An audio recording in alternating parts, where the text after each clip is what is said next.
5 minutes ago, Pope Leo XIV sees the image of the Virgin Mary fall, and the impossible happens before him. Would you believe me if I told you that a candle lit on its own before the Pope's eyes? That a boy appeared inside the Vatican in a closed enclosure full of guards, and no one could explain how he got in? And if I told you that all this happened in front of Pope Leo XIV, today I'm going to read one of Pope Leo's most surprising letters that shocked the world, called the Virgin Mary. Less than 2 months after my election. Well, that's how it began. And after that day, nothing, absolutely nothing, remained the same. Loneliness is a cry not always heard. Sometimes it only throbs. That's what I felt the morning it all began.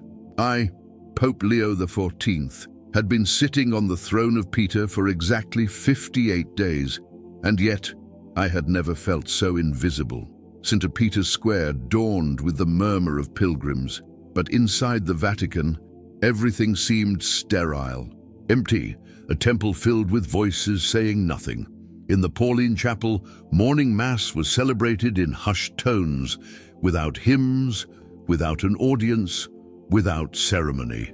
Just me, an assistant priest, and the echo of the Psalms among the ancient stone. I had grown accustomed to the weight of silence, but not to its presence. It was a Wednesday, late June, and Rome was asleep under a grey sky. I began Mass as usual, my hands trembling with sleep and prayers escaping my lips like smoke.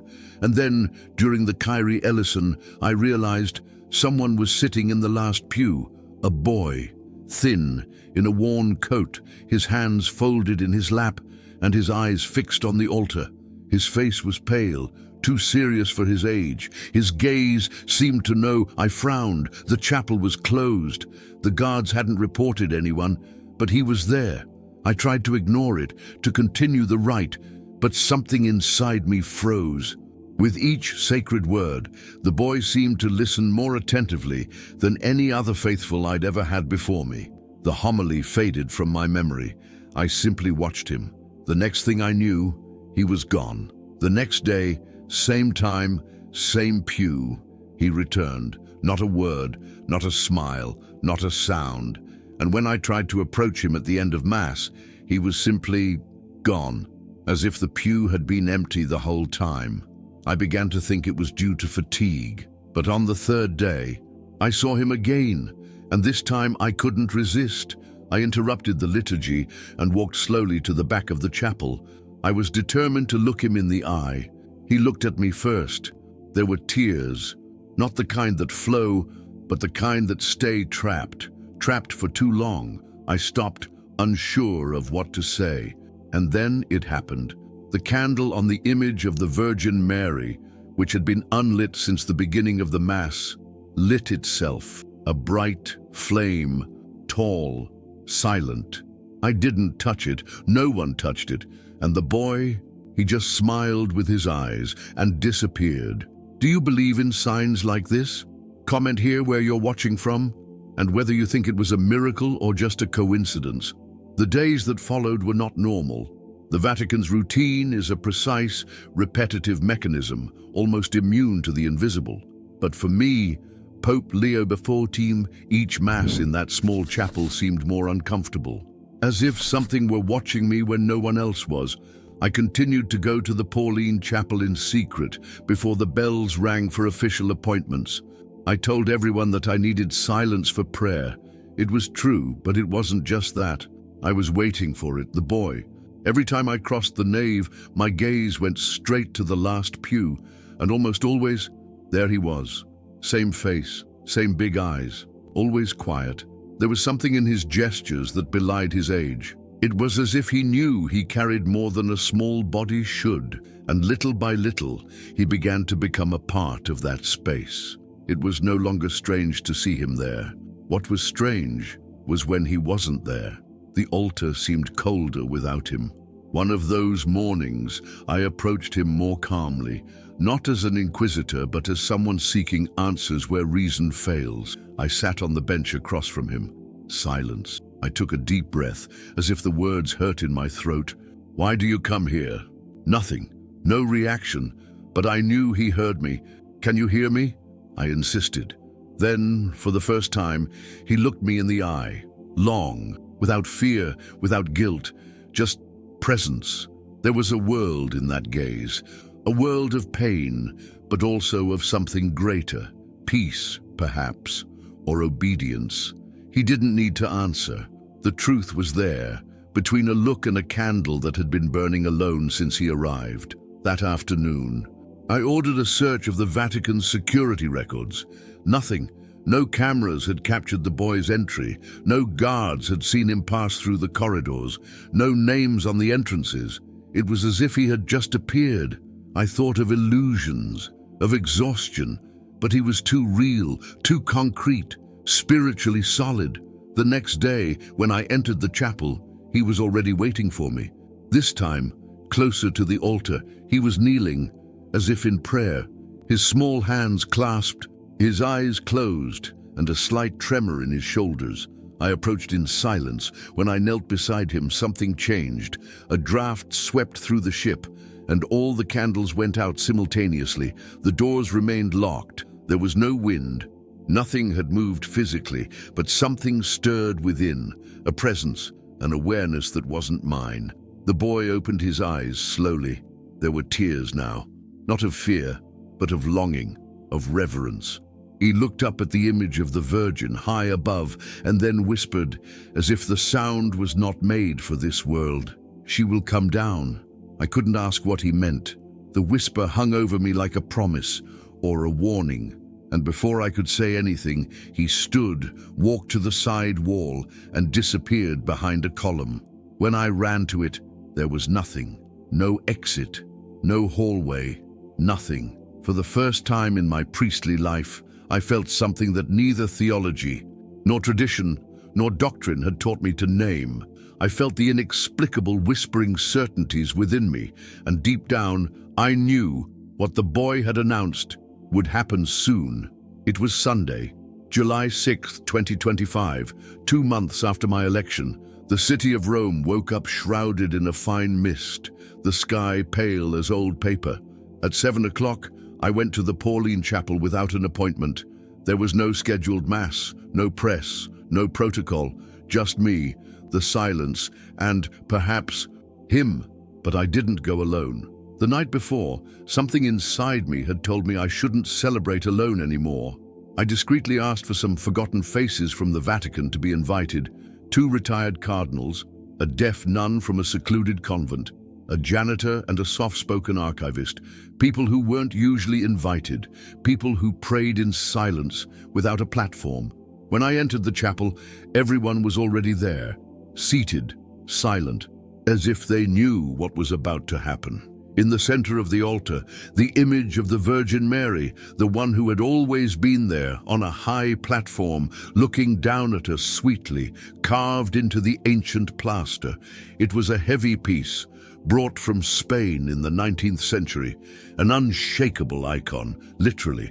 He was there too, the boy, sitting on the 3rd bench, for the first time, closer, his eyes fixed on the image. He didn't blink.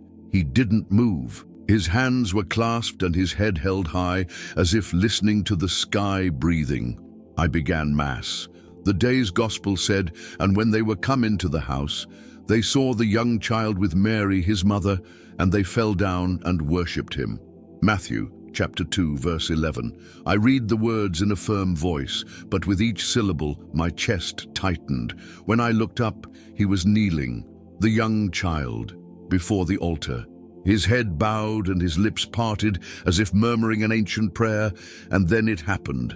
A light wind, cold, impossibly ran through the chapel. The candles danced. It wasn't a tremor, it wasn't a gust, it was a presence, and with it, a sound, a dry crack. Instinctively, everyone looked up. The image of the Virgin had fallen. No one screamed, no one ran. There was a sudden silence, a silence that froze time. The heavy sculpture, which had been fixed over 2 meters high, now rested on the ground, intact. No cracks, no chipped paint, no shards. She had come down, yes, down, because there was no sign of a violent fall, no candles knocked over, no crash. She was lying on her side, her eyes still upturned, her arms outstretched as if she had just touched the ground by choice. The boy stood up. He walked over to her. He knelt before the image and made the sign of the cross. I tried to speak. I tried to resume the Mass, but my voice failed. My hands trembled, and for the first time in my entire pontificate, in my entire priestly life, I stood mute before an altar. What happened there wasn't symbolic. It wasn't theatrical. It wasn't interpretable. It was a miracle. After that Sunday, nothing inside the Vatican seemed ordinary. It wasn't the kind of change you see in the hallways or on calendar boards. It was an invisible shift, like when the air changes weight before a storm. The silence of the Pauline Chapel now felt alive, no longer empty, but filled with something none of us could name.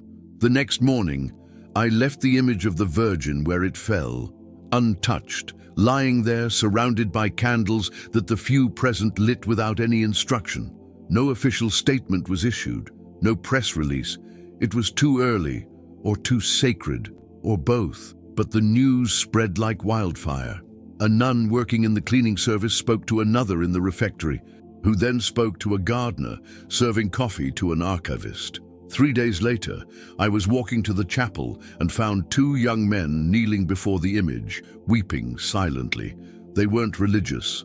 They didn't speak Latin, but they knew something had happened there, something real, something that couldn't be explained in words. And that's when she appeared. An elderly woman with sharp eyes and slow steps entered from the side of the chapel, holding a small envelope. The candles cast shadows on her white hair. She didn't ask permission. She didn't say, "Holy Father." She simply knelt beside me, holding the envelope in both hands.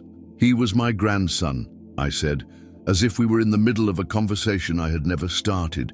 I opened the envelope carefully. Inside was a time-worn photo, a boy, dark eyes, a restrained smile, a worn coat. I didn't need to look twice. It was him, the same boy who had appeared in the chapel, who had lit the candle with his presence, who had whispered, "She will descend." My blood ran cold. "His name was Adrien," the lady continued. "He died in 2023, drowned in the Mediterranean. He was 9 years old. They said his body was never found. But I knew he still had something to do." I looked at the image again. It was there, between us, on the ground. Its eyes turned to the sky, as if it saw something we could no longer see. "In the last few days," she said, tears in her eyes, "he dreamed of a lady in a light robe. He said she called him my little soldier of faith. He said he would return to help someone who was weary." My throat tightened. "Return? To who?" I asked in a whisper. She turned to me and for the first time looked me straight in the eyes. "For you, Holy Father. He came back because of you." Her words fell upon me like a stone at the bottom of a well. I, who had celebrated for so many years to increasingly empty churches, who was beginning to accept the idea that faith was a dying fire. Had he come back for me? The lady held my hand firmly, strong, as if handing over something sacred. "He heard your prayer, even when you thought you were praying alone." I couldn't say anything else. I tucked Adrien's photo into my breviary, and in that moment, I understood that this story wasn't just a sign, it was a calling, and this calling had just begun. That night, I didn't return to the papal apartments. I sat on the front bench of the Pauline Chapel, with Adrien's photo between the pages of the breviary. The image of the Virgin remained on the floor, intact, surrounded by candles that were already slowly melting. I didn't touch it. I didn't pray aloud. I just stood there, listening to the silence as if it had something to say. For the first time since I donned the white robe, I didn't feel like the head of a church. I felt a son, a servant, a man overcome by something he didn't understand. The next morning, the impossible continued to happen. Before any guards could open the gates, the faithful were already crowding outside. They weren't journalists, nor pilgrims guided by agencies. They were elderly people, mothers with children in their arms, pilgrims without badges, men without hope. They came alone, without summons, as if guided by a silent call. And when the doors opened, they entered in silence.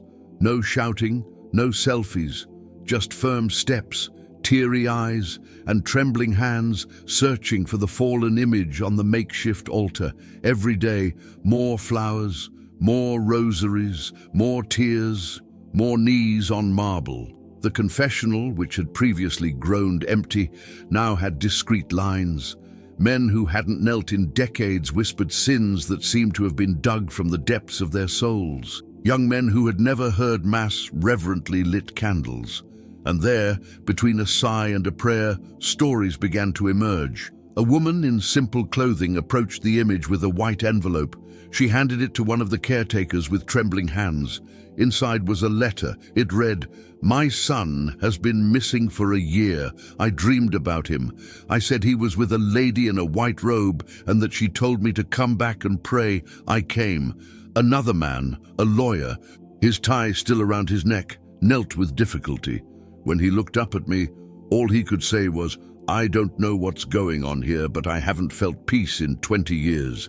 And so, day after day, without an official statement, without a communique from the Curia, the Vatican began to fill up again, but not with curious pilgrims, with thirsty souls. The image of the Virgin was not placed back in the niche. I decided to leave it where it chose to fall, on the ground, among the people, within reach, not out of liturgical rebellion, but because there, at that level, it had touched something that the high could not reach. On the 8th day, I asked the master of liturgical celebrations to prepare an open Mass. No screens, no simultaneous translation, just Mass, as before, as it should always have been. And as I walked up the steps to the altar with Adrien's picture clutched to my chest, I felt something I hadn't felt since my ordination. The presence of God, no longer above me, but next door. The altar was silent but alive. The marble reflected the flames of the candles that seemed never to go out, even with the chapel's half-open doors letting in the Roman wind. The image of the Virgin remained there, reclining like a woman who chose to rest among her children. The crowd that once filled the squares only on holidays now filled the Pauline Chapel every day. No spectacle, no program, no orchestra, just faith, breathing. After Mass, I retired to the side chapel. I sensed something was yet to come. I knew what had happened was only the beginning, not the climax. And it was there, amidst the shadows of the dark wood, that the next revelation approached. A nun from the convent of the Servants of Mary asked to speak with me. Her face was pale and her eyes were troubled. She handed me a folded letter with the reverence of someone offering a reliquary. "We received this morning. It has no signature." I opened the paper carefully. There were only a few words, written in simple handwriting. "I saw the boy. He appeared at my window. He didn't say anything. He just pointed to the chapel." I leaned back against the bench and closed my eyes. The boy kept appearing, outside the chapel, outside the walls. He wasn't a vision. He was a messenger, a call in the flesh or in memory. It no longer mattered. Throughout the week, similar reports multiplied. A cane-wielding woman who lived alone in Trastevere said she woke up in the middle of the night to find a boy standing in the hallway. He simply looked at her, then at the door, and then disappeared. The next day, she went to the Vatican for the first time in 18 years. A junior acolyte at St. John's Basilica said he saw a child kneeling before the image of Mary, Help of Christians, at 3 a.m. during his rounds. When he approached, no one was there, only the lit Paschal candle, which had previously been unlit. And then came the story that shut me up. Dom Pietro, Cardinal Emeritus and friend of my youth, requested a private audience. He entered with slow steps, his eyes lowered. He knelt. Silence. "Holy Father, forgive me," he murmured. "Get up, Pietro. Tell me what you need." He lifted his face. There were tears in his eyes. "I opposed your election, not out of hatred, but out of fear. Fear of change, of weakness, of ruin. But this week I had a dream, and I can no longer remain silent." "A dream?" He nodded. "I was walking alone through an empty church, and a boy was holding my hand. I tried to ask who he was, but he just said, 'She's here. He needs you now.' When I looked at him, it was the same one from the photo, the same one from the chapel, Adrien. My body went still. Words no longer found a place within me. When I woke up," he continued, "I felt something in my chest, a certainty, an urgency. That's why I came. You're not alone." I stood up, put my hand on his shoulder and said in a choked voice, "Neither are you, Pietro. None of us are." We left the chapel together. Outside, people continued to arrive, slowly, naturally, as if heaven were calling them one by one. And in that moment, I understood something that would echo until the last day of my pontificate. The Virgin had not come down to be looked at closely. She came down to lift us up. The following weeks seemed to have come from another time, a time when people walked more slowly, spoke more softly, and carried on their faces the kind of hope that only arises after pain. The Pauline Chapel was never the same again. The Curia, which had previously passed by as if on duty, now knelt without warning. Priests discreetly left papers beneath the fallen image, names of estranged relatives, requests for forgiveness, letters they didn't dare read aloud. And everyone wanted to know, will the image return to its place? I asked myself this question for days. We could build a new niche. We could fix it back on high, where it always was. But something inside me resisted. And it wasn't attachment to the extraordinary. It was reverence, respect for the gesture. The image's fall wasn't an accident. It was an act. And divine acts shouldn't be corrected by human hands. So we left it there, where she herself lay. On a low platform made of rustic wood and covered with a white cloth embroidered by Syrian nuns, the makeshift base became an altar. People ran their hands lightly over the sculpture's veil. They rested their foreheads on the pedestal, and they returned, crying, not out of sadness, but of reunion. The image became a symbol, not only of the Virgin, but of something deeper, something that had to do with the ground, with the dust, with the level where suffering resides, the height where true faith walks, with the feet. It was during this phase that the testimonies began to become more concrete. First came the dreams, then the reunions, and then the healings. A woman named Eliseo, a devout widow known in the Vatican for selling small, handmade rosaries in the area, approached with her cane in hand. She said that ever since she saw the image fall, she had come every morning at 5 a.m. to pray a Hail Mary. She never asked for anything. She was only grateful to still be alive.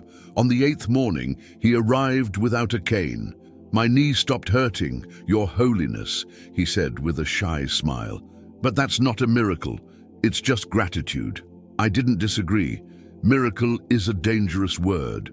But the gleam in her eyes said more than any decree from the congregation for the causes of saints. Another day, 2 young men entered. They were brothers, sons of a diplomat who had broken with the church years before. They sat apart, on either side of the chapel. At the end of Mass, they met before the image. They exchanged a look, a hug, a wordless apology. Nothing was rehearsed. No catechism brought them there. It was the ground, the same ground that had welcomed the image, now welcomed the cracks of men. And Adrien, he was never seen again physically, but his presence lingered. Everyone who had seen him said they felt the same, a warmth on their shoulders, a whisper in the midst of prayers, a gentle touch when they thought about giving up. He had done what he needed to do. Now it was up to us to continue. A symbol had been left, and it wasn't high up on a throne. It was on the ground, among the candles, among the faithful, among the calloused hands of those who returned, not out of habit, but out of reborn faith. And we didn't know it yet, but the symbol was about to become a sign. If you believe in the miracle, leave the phrase, "I believe," in the comments and leave a like on the video so we can continue with this wonderful letter from Pope Leo. This past weekend, I woke to the sound of footsteps outside my quarters. The Vatican usually sleeps with discipline, but that night there was something unusual in the air.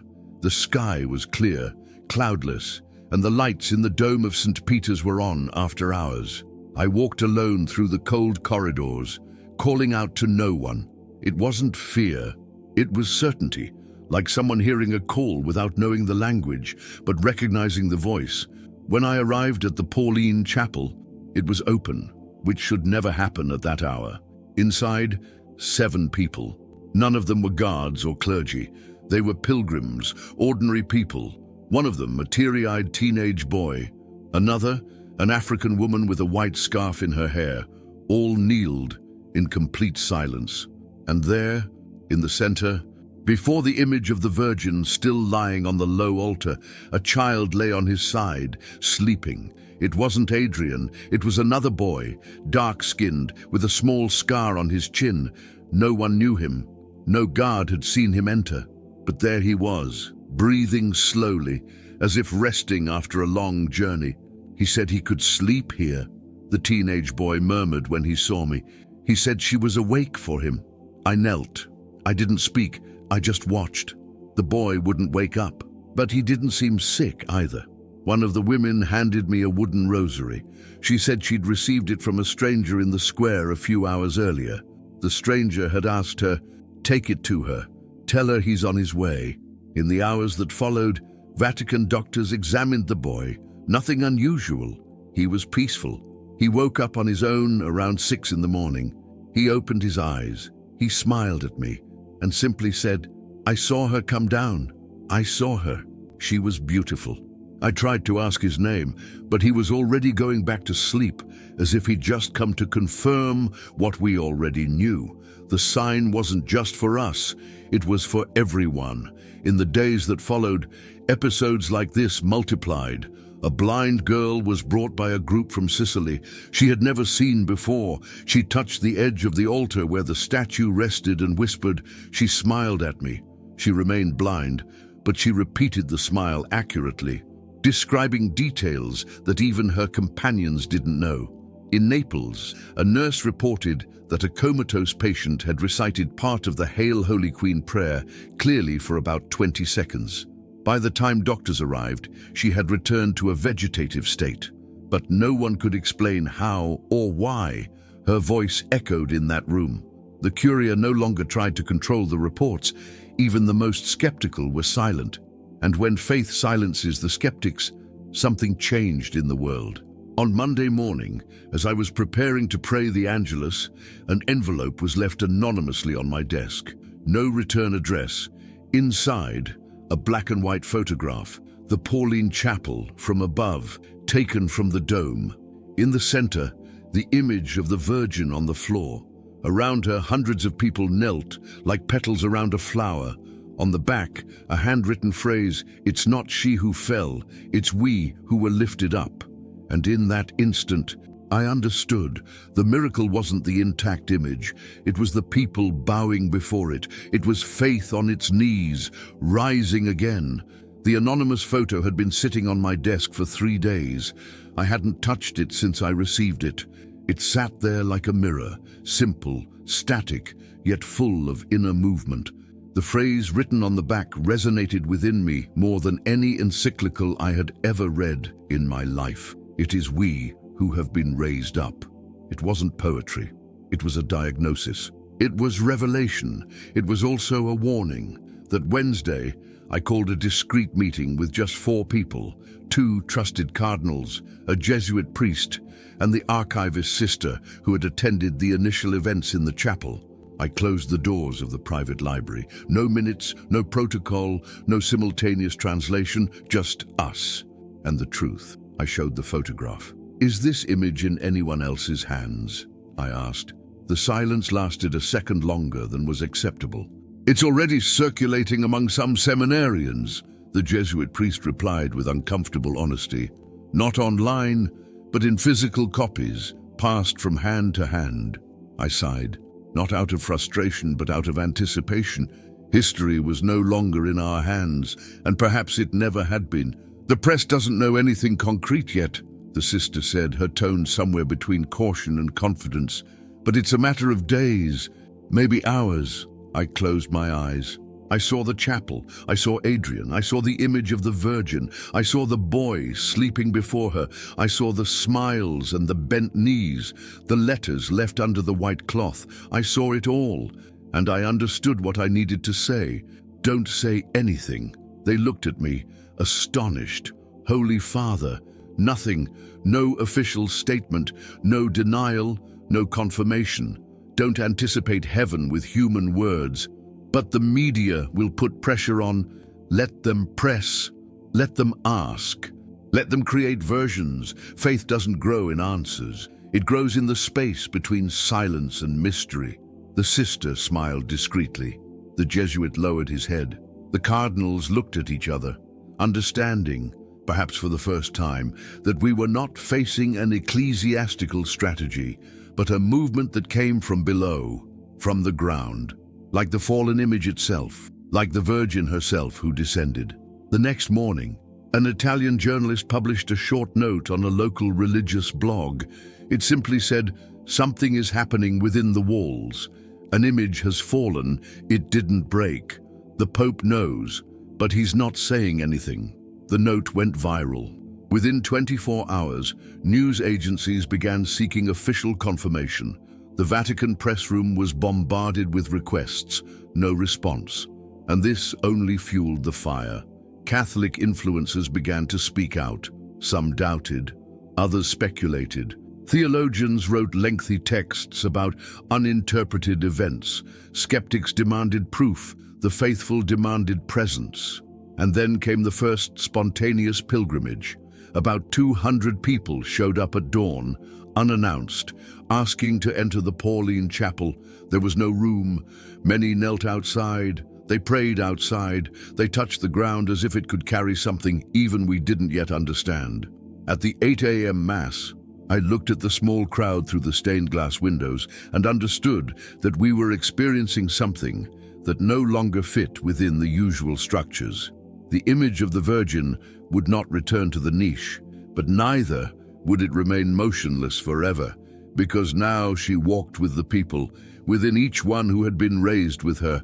And us, we only needed to do one thing: do not disturb. It was night again. The Vatican slept under soft lights and quiet footsteps. But the chapel remained alive. Even with the doors closed, it seemed to breathe. I used to tell myself it was just the echo of faith, or the memory of the crowds who, day after day, knelt before the image of the fallen Virgin. But deep down, I knew something remained there, something that didn't come from the earth. That day, 2 engineers from the Department of Conservation came to see me after an authorized inspection of the Pauline Chapel. They brought drawing boards, rulers, digital instruments, and a 3D scanner. They examined the niche, the screws, the platform, the sculpture's base. "We found no technical fault," the older man said quietly. "Nothing was loose, nothing cracked, no signs of an accidental fall." "Can you repeat that?" I asked, even though I already understood. Technically, it's impossible for the image to have gone down due to instability. And then, either someone took her, or she got out on her own. Silence. "And are there signs of human touch?" "None. No impressions, no lateral displacement. The base is as good as new." They left me with a printed report, signed by 2 restoration experts. I filed it away without thinking. I already knew. It wasn't an accident. That night brought another sign, but this time not in the Vatican. It happened in a small parish in the Calabria region. A priest, known for his cautious skepticism, celebrated a simple mass outdoors. At the end, as he was clearing away the liturgical objects, he saw a child sitting in the last pew. He approached. He didn't recognize her. The boy looked at him, held out a folded piece of paper, and said, "Tell him it wasn't a mistake, it was a choice." And then he walked away. When the priest unfolded the paper, he found only a sentence written in a childish hand. "She came down because he believed." The priest, upon reading this, picked up the phone and called the nuncio directly. In less than 2 hours, the note was on its way to Rome, inside a sealed envelope. I received the paper at 7 in the morning. I recognized the handwriting. It was the same as the first letter left with the picture weeks earlier, the same one that said, "She will come down." Adrien, I had to sit down. My hands were shaking. Faith, when too strong, weighs on the body. I wasn't just a boy anymore. I was a bridge between what we don't understand and what we can't ignore. From that day on, I instituted something that had never existed before in the Vatican, a permanent, silent, discreet vigil before the image. 3 volunteers took turns in 4-hour shifts. No praise, no speeches, just presence, just vigil, like sentinels of something greater. And even among the guards, something was changing. One of them, a skeptic until then, approached me after the early shift. "Holy Father, I can't explain it, but between 2 and 3 in the morning, I felt as if someone passed by me, without sound, without shadow, but with a scent that was not of this world." "Was it fear?" I asked. "No, it was longing." I remained silent. "Yes, that's it. The hovering presence didn't cause terror, but a kind of longing. Longing for something we may never have fully experienced. Longing for purity, for childhood, for faith without calculation. Longing for a mother. And in that silence, heavy with perfume and absence, I understood.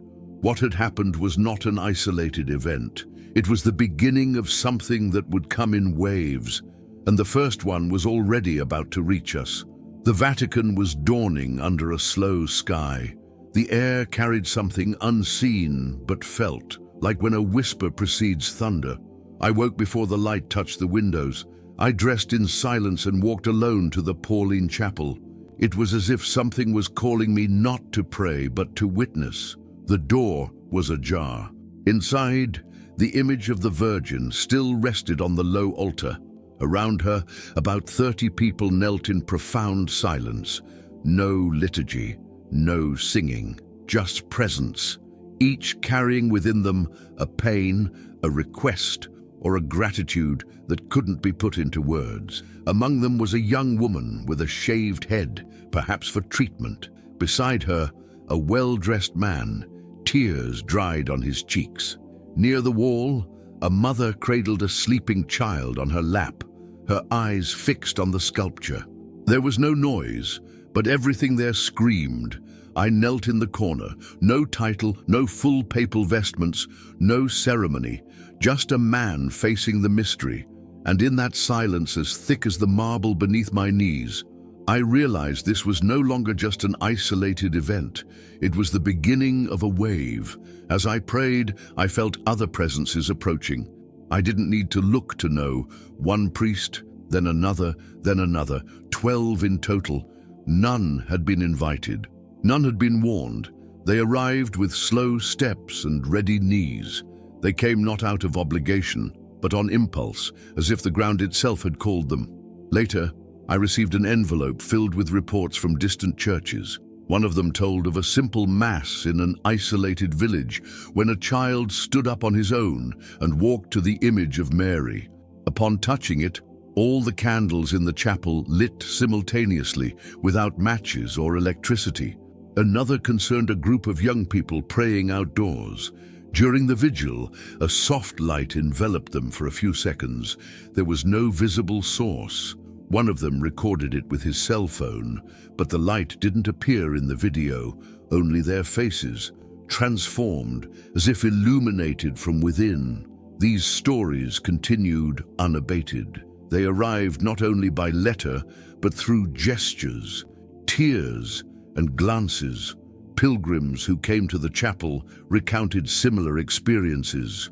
Unaware of each other, A woman touched the altar and said she felt the same presence she had felt when she lost her son, but now without the pain. A young man swore he heard his mother's name whispered in the chapel, even though he was alone. And through it all, Adrien's name kept coming up.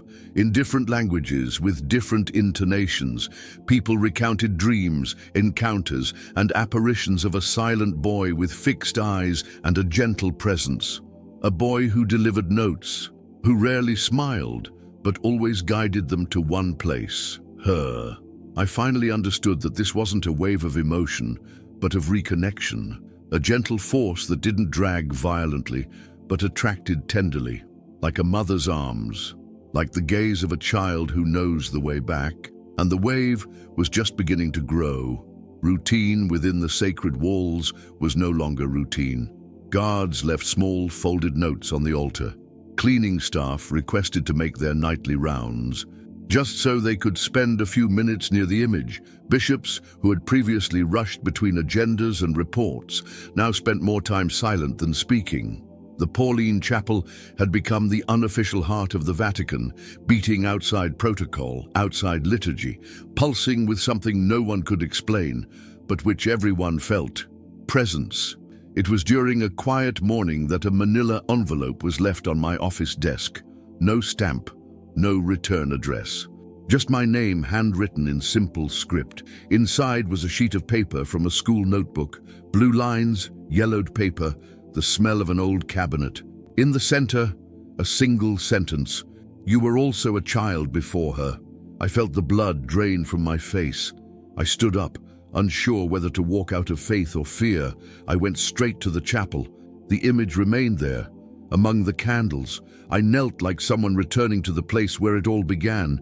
Even without understanding the end, I closed my eyes, and then I remembered.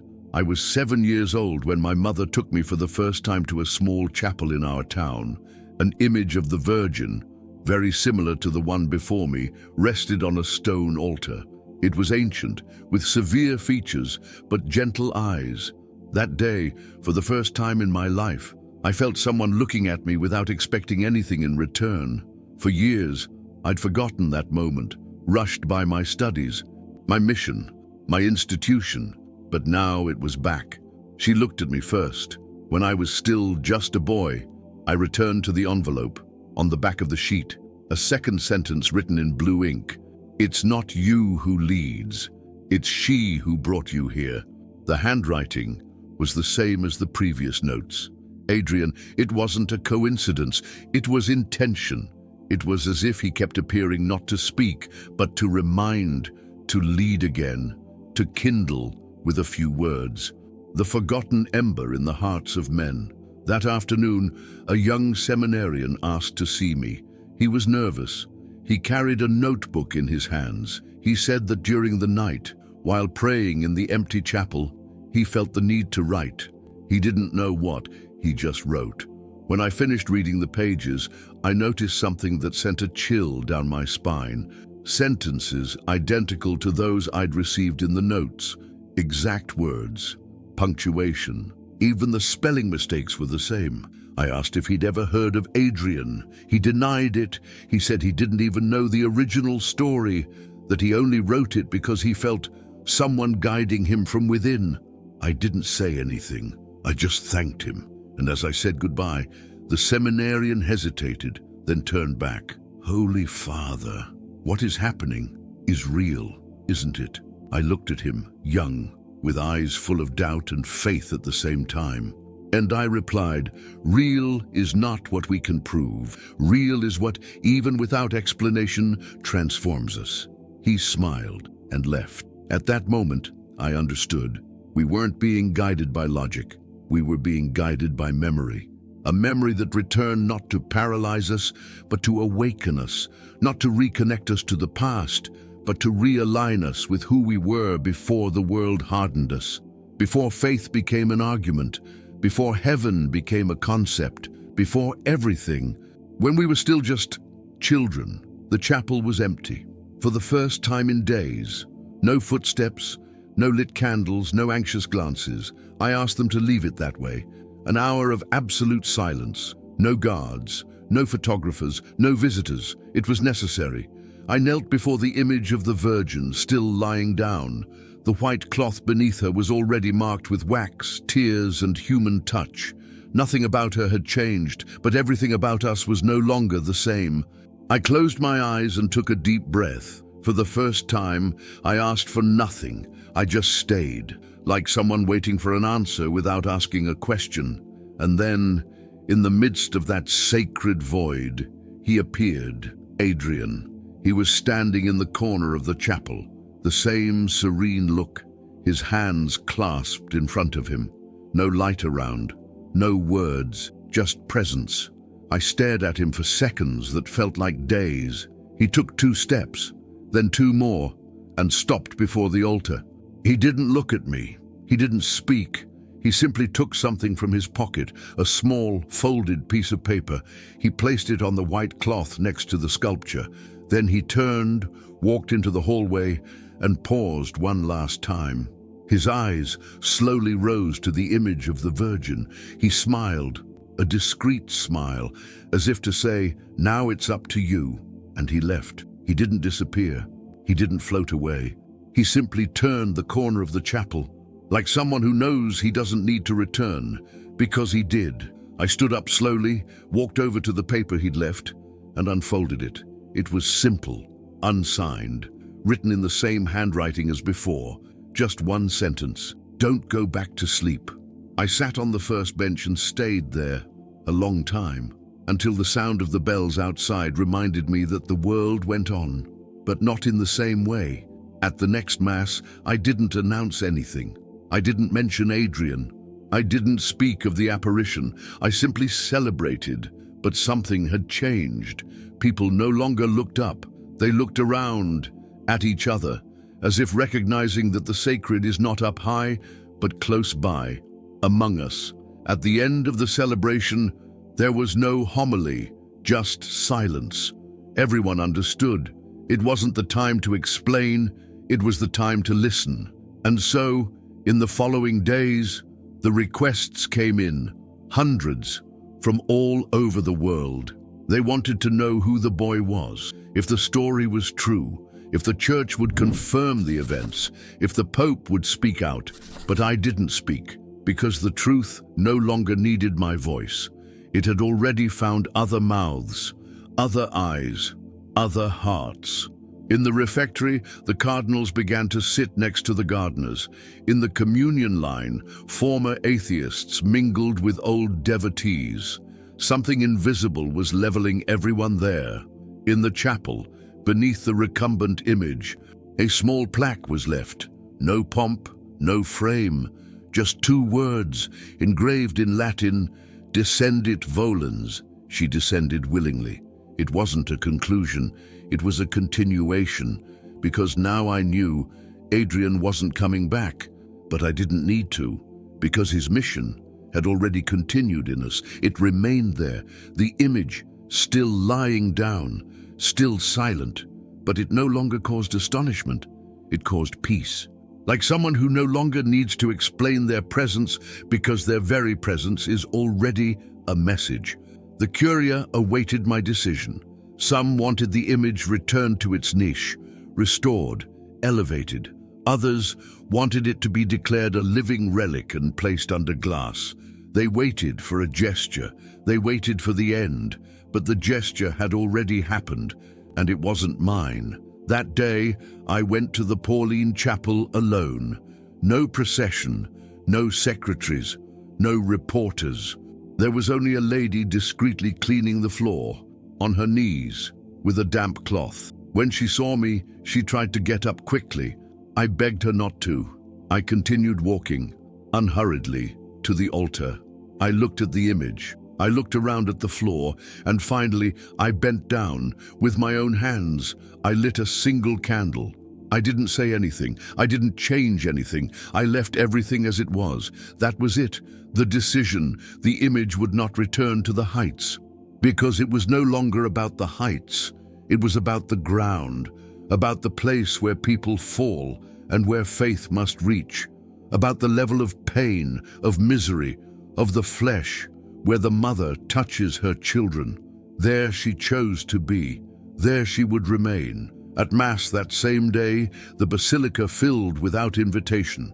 They came without announcements, without lists, without press. They came because they felt it. The pews were packed even before the bell tolled. Men in suits stood next to wanderers with torn bags, missionaries and tourists, cardinals and children, all looking forward, but with their hearts turned inward. During the homily, I was silent for a long time, until finally I looked at the congregation and simply said, "She got off." And the question now isn't why. The question is, what about us? Are we going to get off too? No one answered, but the tears in many eyes were more sincere than any liturgy. Finally, I walked toward a small niche next to the sacristy, a space that had previously housed a dusty canvas. I asked him to remove it, and there I placed a portrait, a small one. No gilded frame, no name, just a boy with a steady, sweet gaze.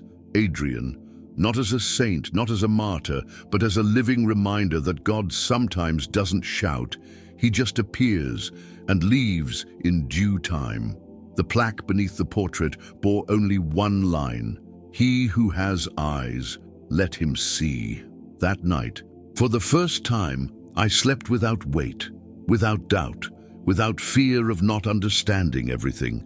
Because faith isn't about understanding, it's about remaining. If you've made it this far, whether you've read all of it or just parts of it, there's something you need to hear or remember. This didn't start with me, nor did it end with me. It doesn't belong to the Vatican, nor the Church, nor those who knelt. It belongs to all who, in silence, still carry a spark of what they once were before the world hardened. She came down, yes, but not as a spectacle, not as a magical intervention. She came down because she knew we needed to look down, to the ground where true faith is built, to the place where reunions, forgiveness, and eyes that shine again spring forth. Adrien was a thread between this world and the next, and like every thread, invisible from a distance, only visible when you're close, close to the mystery, close to what can't be proven but can be felt. I saw him, yes, and it changed me, but he's not here to be seen. He's here for you to remember.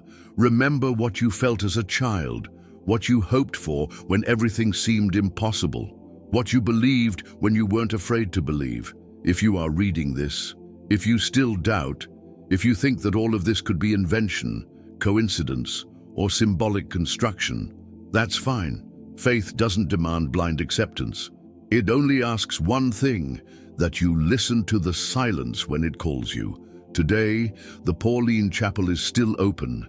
The image remains there, lying down, untouched. Some candles are extinguished, others are lit by anonymous hands.